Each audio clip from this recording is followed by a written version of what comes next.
might be a good idea if I actually turn the camera on. There you go. That's better. The camera is on. You'd think I'd be out of master it by now, wouldn't you? Welcome to another thrilling next episode of the Coffee Time, where I look at the news, mainly on the Daily Mail website, because we all love the Daily Mail website.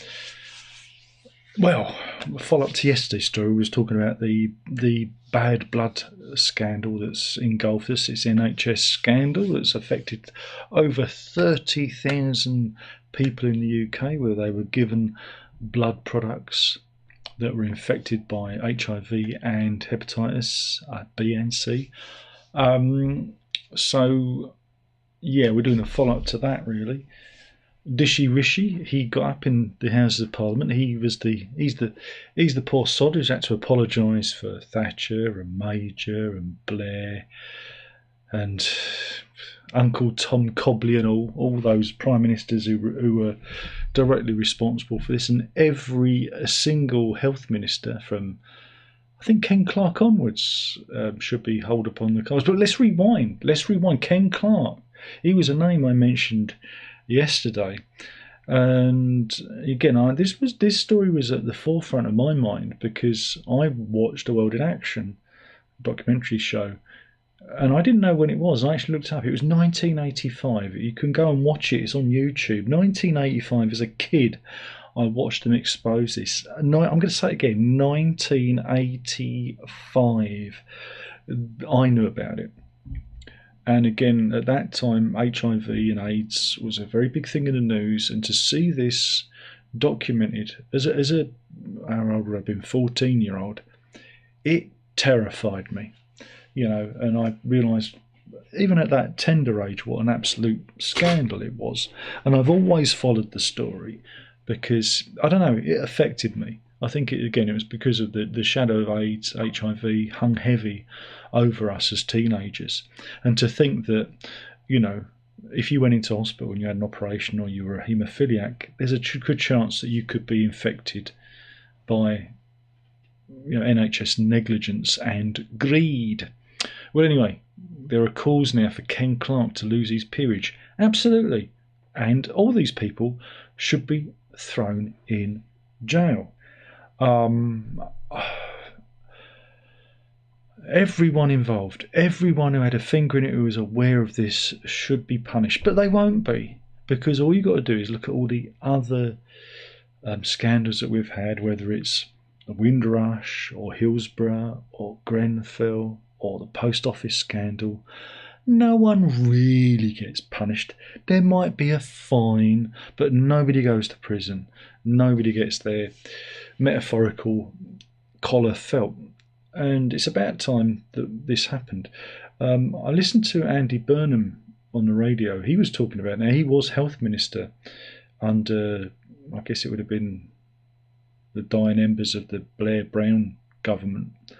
And he said he was made aware of it, but he was told to steer clear of it. And that came directly from the Treasury, because the Treasury didn't want to fund a massive payout. Now, again, you've got to remember, a lot of these civil servants, they're partisan or non-partisan. I always get mixed up. Which one is it where they're not meant to take a view? Non-partisan. But they are partisan in a way, in that they hold an awful lot of control behind the scenes.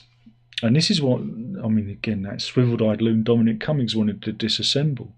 But yeah, Burnham was saying that his hands were tied, and he was dissuaded from talking to people, you know, involved with, you know, with this bad blood scandal. He was, you know, scared off, and he became aware of what it was. Now, I'm sorry, Andy, you should have been aware of this long before. If I was aware in 1985, what the actual F were you doing? I think you're covering your arse too.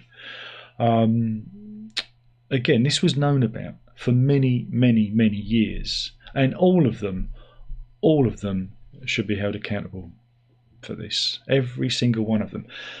And this is where, you know, party politics, it's a waste of time. Whether you vote left or right, it's meaningless, because the result here is the same. It's utterly meaningless. But yeah, let's take Ken Clarke's peerage away. Let's do the same to Thatcher, Blair, Major, all of them. And if you can, put them in the dock. At least get them to explain themselves. At least make those fuckers squirm in an inquiry. Get them up there and, explain why they let this happen. 30,000 people plus affected by this. It makes all these other scandals like a drop in the ocean in comparison. And again, those effects would have been there will be ripples, because there will be people who are infectious that may have spread on these diseases not knowingly. They could have caused a health crisis. The NHS could have knowingly caused a health crisis back in the 80s and 90s because of all of this. But anyway, this is where we're at. Corruption, total and utter corruption. And it's never going to stop. Never going to end. It's always going to be the same. Even if you have the bestest of the best Prime Minister and the bestest of the best party, they're not the ones who are pulling the strings. It's the civil servants that guide a lot of these policies, as we've seen with a lot that's gone on recently. But anyway, we'll move on. It's got a bit heavy, isn't it? Got a bit heavy. Let's have some court news. Here we go. This is what we did cover this, I believe, when it first broke. This is the story of Frederick Ward Sr. He died in 2020, but before he died, he cut out his late son Fred Jr.'s 5 adult children from his will. He did this because he was a bit disappointed because they didn't visit him. This is Fred Ward Sr. from South Ealing in London. He was disappointed by the conduct of his grandchildren. Here is one of them. This is Carol Gowen at the High Court. This is Janet Pett. This one, who's this one? Angela St Marseille, Christine Ward, and Amanda Higginbottom. I think that's all of them covered. They got what they call a derisory £50 from the will, and so this caused them to go to court, take it to court. They got just £50 each in envelopes, and they thought it was they didn't think it was right. They wanted a share of his £500,000 fortune, and they only got 50 quid. So they went to court, right?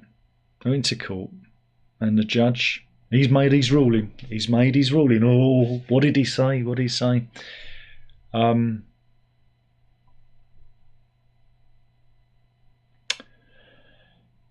Well, the judge has thrown it out. The judge was thrown out by the case was thrown out by the judge, who said it was entirely rational for Mr. Ward to be disappointed in his grandchildren because of their very limited contact. But it gets better than that, because the 5 sisters have been ordered to pay more than £220,000 in court costs. Ouch. Should have just settled for the 50 quid. Lawyers for the 5 granddaughters have argued that they should not have to pay all the costs in the case because of their uncle's provocative behaviour, and asking for some of the bills of the fight to come out of their grandfather's estate. But the judge ordered Miss Gowan and her sister to pay £100,000 up front towards the total defence legal bill, estimated £136,570 with VAT to be added on. And their own legal cost was £85,688.50. So he's that's the thing. It was revealed though that Fred Ward Sr. was an independent and strong-minded former soldier, cable joiner, who lived in South Ealing, and he made a will in which he split his estate, including his £450,000 masonette between all 3 of his children. But his son, Fred Jr., father to the 5 sisters, died in 2015, after which the family fell out and the five sisters stopped seeing the other side of the family. So they were estranged. When his final will was read after his death, his will was written in 2018, a bitter shouting match ensued, which was recorded and played in court. Excellent. I like that little. That's good. But yeah, apparently there was a bit of a humdinger. Yeah, from a fortune valued at around £500,000, they were handed envelopes containing £50 each in cash by their Uncle Terry. They then sued, complaining that the grandfather's final will was invalid after being made when he was an ill man. And they said that Terry had coerced him into making it. Oh, he could sue him for slander, couldn't he? But yeah, the case returned into court last week on decision who pays lawyers' bills. And yeah, that was a very expensive one. Should have settled for the 50 quid. Look, the trick is you've got to think of the long game. You know, your uncle or your aunt or whoever, you might not necessarily get on with them. They might hold some views you don't agree with, but think of the lolly. Always think of the lolly. Think of the long game. And it doesn't hurt to, send them a card at Christmas or pop round for their birthdays with, something to drink, whatever they like. Maybe some chocolates if it's an auntie. And just think of the long game. That's what I do. That's what I'm always thinking of the long game. And that's why I always treat you guys with utter respect. Leave a comment in the comment box below if you disagree, and I'll block you. There you go. There you go. It's a good one, that. So yeah, that's a story, isn't it? That is definitely a story. Oh, couple of Mail Plus stories. Oh, here we go. This is I don't know what you call this. Tourism news. Who fancies some tourism news? Influencer. Oh God, that ain't good, is it? Clarissa Mergia. She was on holiday and she was left outraged. Oh, why was she? Did she have her arms folded in outrage, or does she put her hands in her pockets? I wonder if there's a picture of her.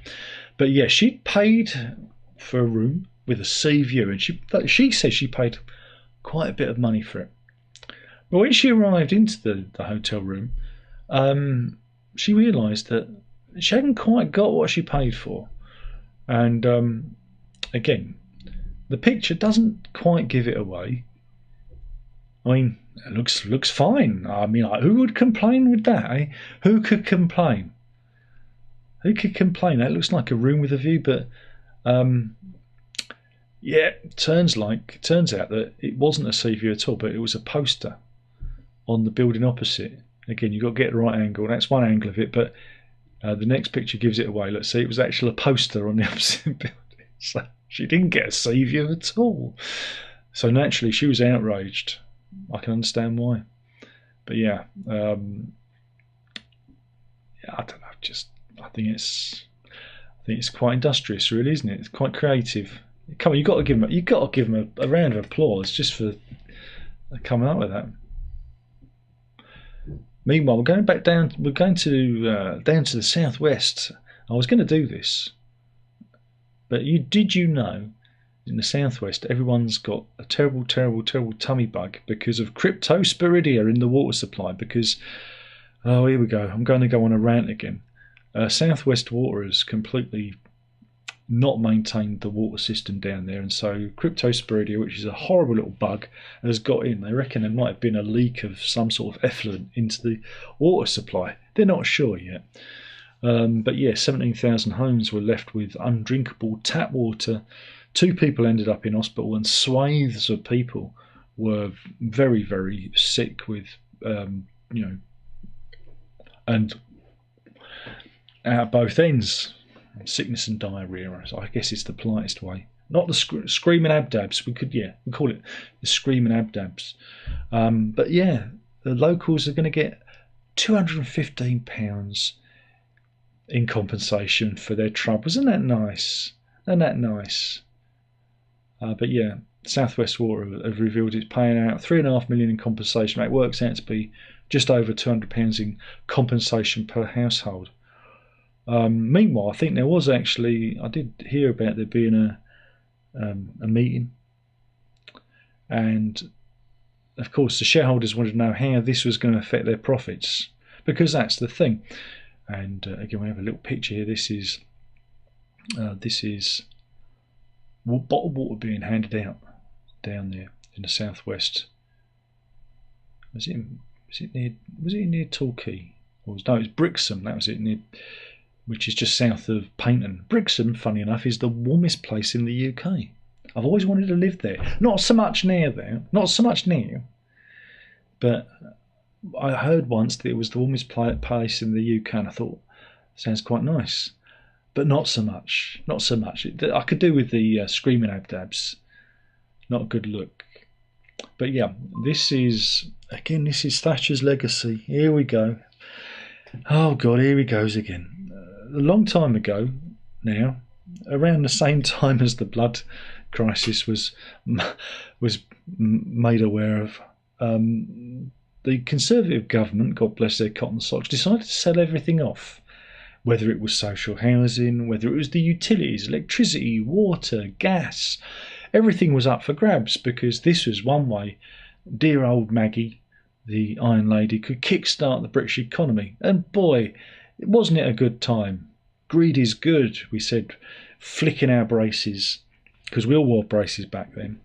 I had some British Gas shares, which I sold for a profit and bought a hi-fi.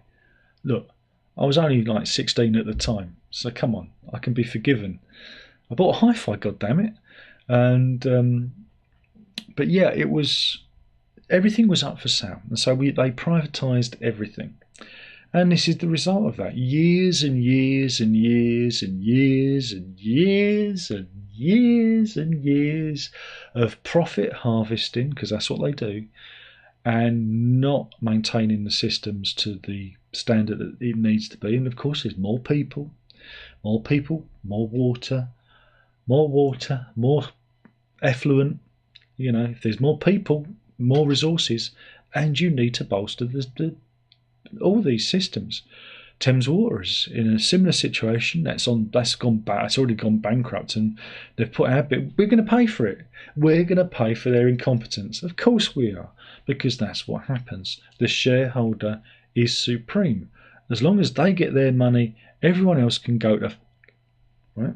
So if you get upset tummy and are put in hospital, just think of the poor old shareholders who are suffering. Your suffering is irrelevant. And this is where we're at. Now, all the utilities, electricity, gas, water, the rail, everything needs to be back in our control. Because they're utilities. That's what they are, utilities. They're not there to make profit.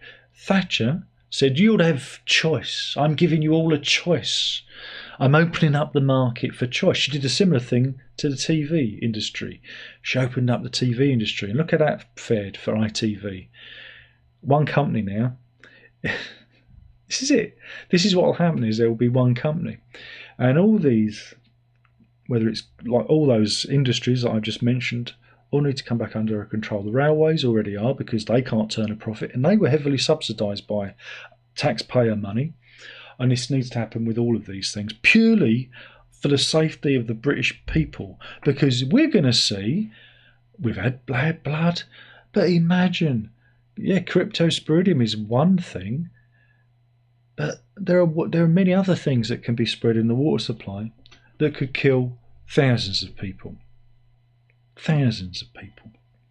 You know, the weak, the sick, the elderly, and the young. And we're just one step away from that, just one step away. And, you know, there is an interactive map the Mail have done, if I can find it. I'm just waiting for it to load, and it shows you risk of, again, this is further risk of, well, pollution, I guess. There isn't an area, well, yeah, even Wales gets it. Scotland are doing all right, but most of England are affected by all these water companies falling to pieces due to lack of investment, because nobody cares. and nobody cares. Sorry for going on.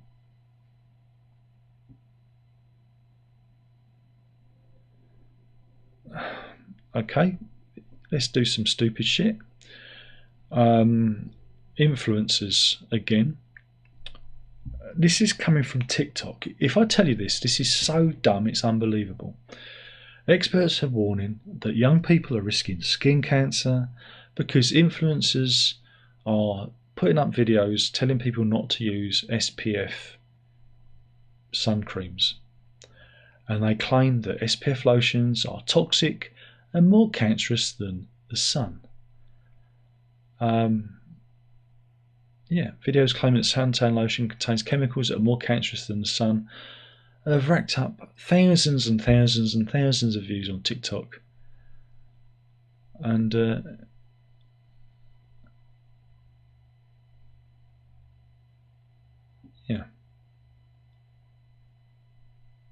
and they're just stupidity. You know, there's just a whole new layer of dumb out there.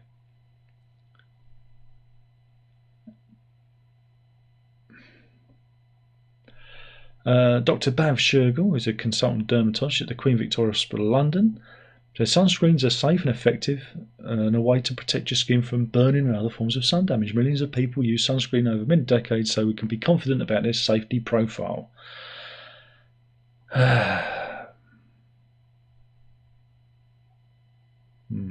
One Instagram story posted by Lauren Goodman, which has nearly 200,000 followers, says you're brought up to wear sun cream to protect yourself, but everything you think you know isn't correct.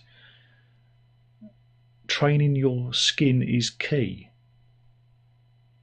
It's about building up your melanin to handle the sun as well. That's just, well, okay. Toxic idiots on. They're the ones who are toxic.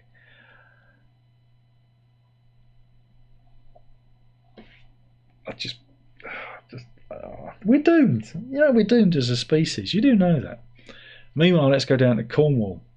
This is more environmental news. Residents in Cornwall are furious because the council are refusing to collect rubbish bags.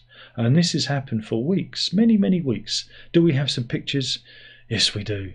We have pictures of rubbish being abandoned by the local council. That one's from number 2 4 Street. Imagine living there. Where'd you live? 2 4 Street. What, number 24? No, 2 4 Street. Got very specific there. But yeah, there's a new system. All right, new scheme was set up by the council. And it sees collection crews only picking up rubbish stored in new 180-litre grey bins or white-handled sacks. So you've got a choice. You've got a bin or a sack. And before the new system was introduced, residents were unable to use normal black bins for space reasons, but a black-handled seagull-proof sack from the council. However, a large number of people have said they haven't received the new bin items, meaning they're forced to continue to use the black-handled bin sacks. And so, if you're putting out rubbish with a white handle, not collected, you've got to have the grey. Is it grey? No, if you're not. Which one is it? Black handles, bad. Grey, white handle, good. Getting confused. So, yeah, that's not good. And then they leave this. They leave this very handy note, which doesn't make you angry at all. You wouldn't be angry if you saw that, would you? Again, this is more stupidity. You just take the fucking rubbish. Who cares what bag it's in? You can around here. You can always tell it's Thursday because 1, you can smell it's Thursday around here, and 2, after the bin men have come, there's more rubbish on the streets than when they arrived, than before they were here, because they split bags, but rubbish blows out the back of the van. I've seen that happen on more than one occasion when I've been driving down Rectory Lane, and they don't pick it up. So save the environment. One resident, Julie Elworthy, described the saga as an absolute nightmare and a waste of taxpayers' money. She added, "It took 12 telephone calls, 9 emails and a chat with the county councillor calls to Biffa. Biffa, they're the ones around here. But luckily, they've lost their contract. If you see Biffa, they're not good. They're not like Biffo the bear. They're Biffa the bloody awful. There's been no accountability added. The left hand doesn't know what the right hand is doing. That sounds right, especially when they're emptying the bins. You know.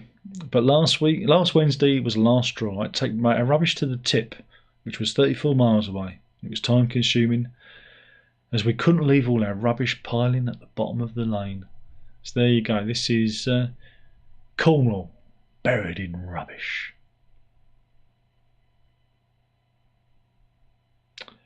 What else have we got?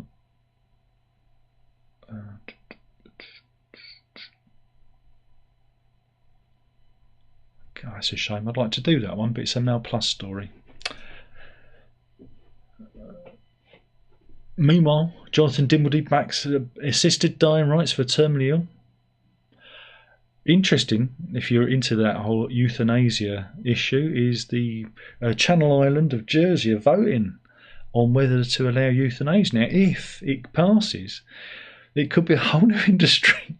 There could be direct flights to Jersey to top yourself. Isn't that good? Yeah, it's good, isn't it?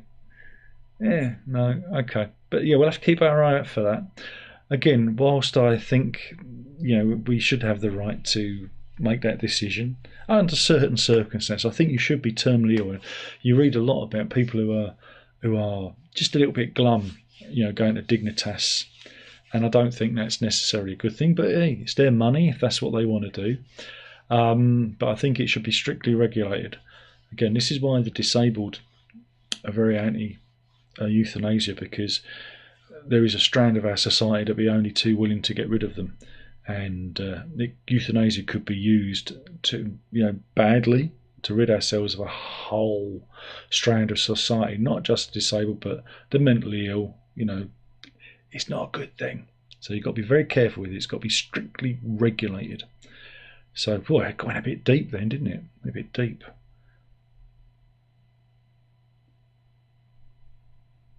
Right, here we go. Apparently, less than fewer than half of the young adults in the UK know what D-Day is.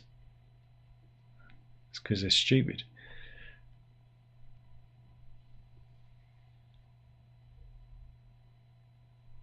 Hey, here we go. We've got this is more like it. This is a story of Chloe Welsh from Wrexham, right? And she makes money on OnlyFans. Excellent. She makes £5,000 a month on OnlyFans. God damn it! Why doesn't my OnlyFans make that much? No matter how much I try, just nobody. No, I just can't get the audience. But anyway, she has a unique look. She does a kink where she pretends to have broken body parts. Yes, and a 36-year-old makes $5,000 a month just by pretending that she's injured. There you go. Look at that. She's feigned having a broken neck before, and because that's the request she gets. Okay. Sometimes you just wonder what the hell's going on, don't you? And here she is with a bad neck and a big shoe. Put on the big shoe.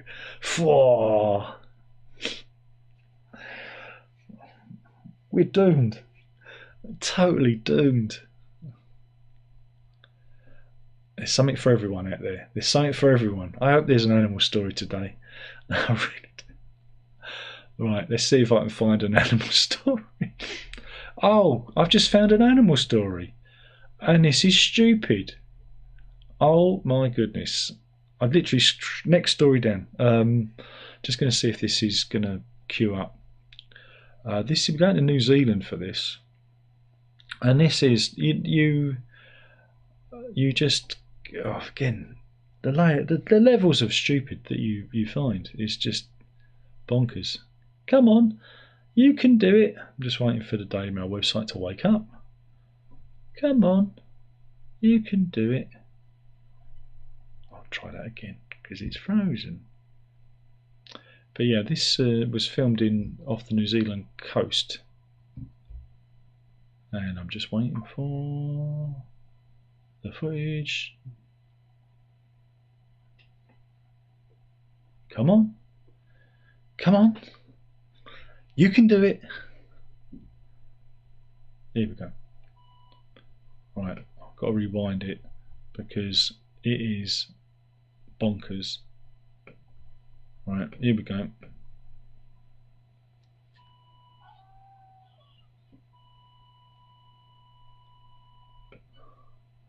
You're probably wondering what that is, right? That was a fellow belly flopping, right? A killer whale, right? And this was the footage was posted to Instagram in February, and it caused a bit of a stink. The Auckland man was later fined 600, I guess it was Australian dollars, for his act self.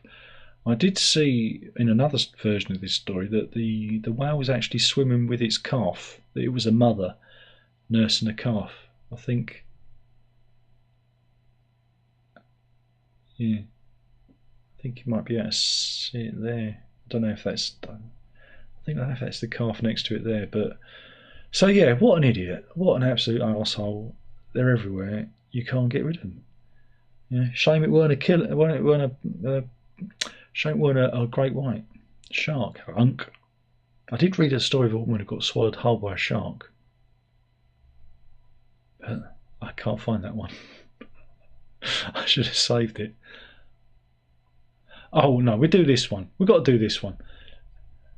We'll end on this one. This is more stupid for you. This is Rilo Huncho, right? He's a teen rapper, right? And he thought, you know what, I'm going to do a little video for Instagram, you know, because I'm a rapper and I'm cool, so I'm going to do a little video. I'm rapping because I'm cool, and here I go, and we'll freeze it there because yeah, that gun went off and he blew his own brains out. There you go. Yeah, he blew his own brains out. Darwinism in action. Perfect. There you go, it's just...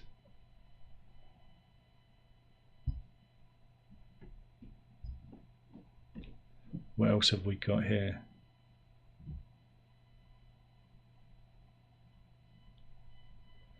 Let's see if there's any more animal stories. I don't think there are.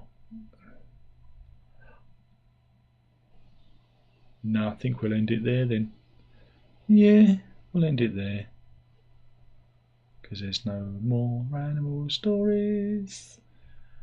Yeah, let's see if there is anybody in the chat room.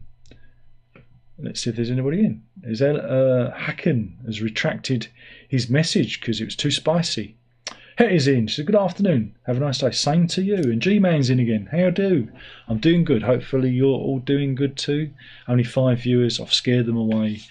It's just too spicy, these stories. Too spicy. Hopefully you've enjoyed this. If you haven't, nothing I can do about it. Get a life. And we'll do this all again soon. Don't forget to... If you want to do that, I've got to do it. It's the YouTube thing. They make you do it. They send you to YouTube school and they say you've got to do the thing. And I don't want to do the thing. You've got to do it. Don't want to do it. That was the news.